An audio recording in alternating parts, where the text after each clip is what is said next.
mohon pada Bapak Presiden untuk memberikan arahan. Bismillahirrahmanirrahim. Assalamualaikum warahmatullahi wabarakatuh. Yang saya hormati Bapak Wakil Presiden, Bapak Ibu sekalian, para menteri, para gubernur yang hadir. Pagi hari ini evaluasi pelaksanaan PSBB akan kita lakukan. Kita tahu bahwa sudah ada 4 provinsi dan 72 kabupaten dan kota yang melaksanakan PSBB. Dan juga provinsi atau kota kabupaten yang belum melaksanakan PSBB tetapi memakai cara yang lain yang saya lihat juga ada yang berhasil. Yang ingin saya sampaikan, yang pertama kita ingin ada sebuah evaluasi yang detail pada provinsi, kabupaten, dan kota mengenai data tren penambahan atau penurunan kasus positif baru di setiap daerah, baik yang menerapkan PSBB maupun tidak.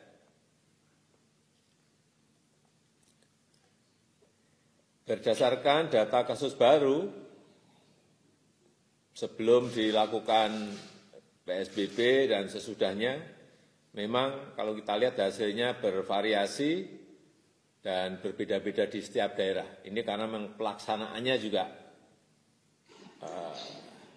dengan efektivitas yang berbeda-beda.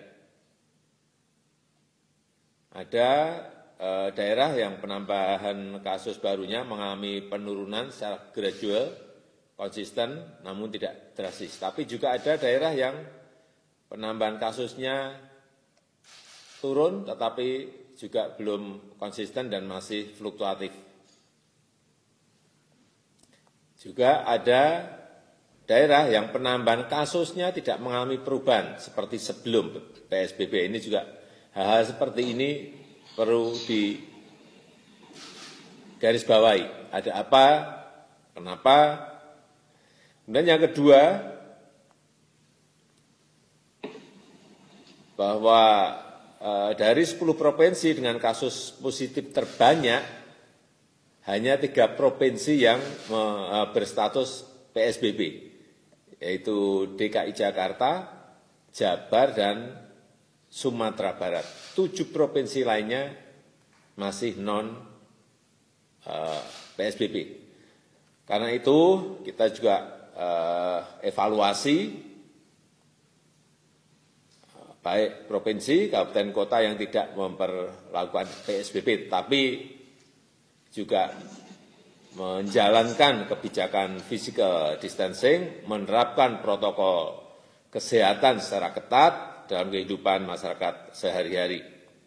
Oleh sebab itu ini harus diperbandingkan yang PSBB maupun yang non PSBB, karena memang ada inovasi-inovasi di lapangan dengan menerapkan model kebijakan pembatasan kegiatan di masyarakat disesuaikan dengan konteks di daerah masing-masing.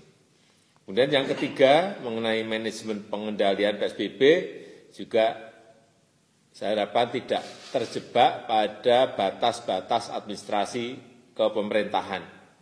Artinya juga bersifat aglomerasi, penanganan sebuah kawasan besar yang saling terhubung, sehingga manajemen antar daerahnya menjadi terpadu, misalnya seperti yang sudah dilakukan Jabodetabek. Ini saling mengkait, sehingga pengaturan mobilitas sosial dari masyarakat bisa terpadu dan lebih baik. Kemudian yang keempat, berdasarkan data gugus tugas, 70% kasus positif itu ada di Pulau Jawa, 70% kasus positif ada di Pulau Jawa. Demikian juga dengan angka tertinggi kematian, 82% juga ada di Jawa. Untuk itu saya minta gugus tugas untuk memastikan pengendalian COVID di 5 provinsi Pulau Jawa ini betul-betul dilakukan secara efektif. Terutama dalam waktu 2 minggu ke depan ini. Kesempatan kita mungkin sampai Lebaran itu harus betul-betul kita gunakan. Kemudian yang terakhir mengenai pelonggaran untuk PSBB agar dilakukan secara hati-hati dan tidak tergesa-gesa. Semuanya didasarkan pada data-data lapangan, pelaksanaan lapangan, sehingga keputusan itu betul-betul sebuah keputusan yang benar. Hati-hati mengenai pelonggaran PSBB. Saya rasa itu yang bisa saya sampaikan sebagai pengantar. Terima kasih.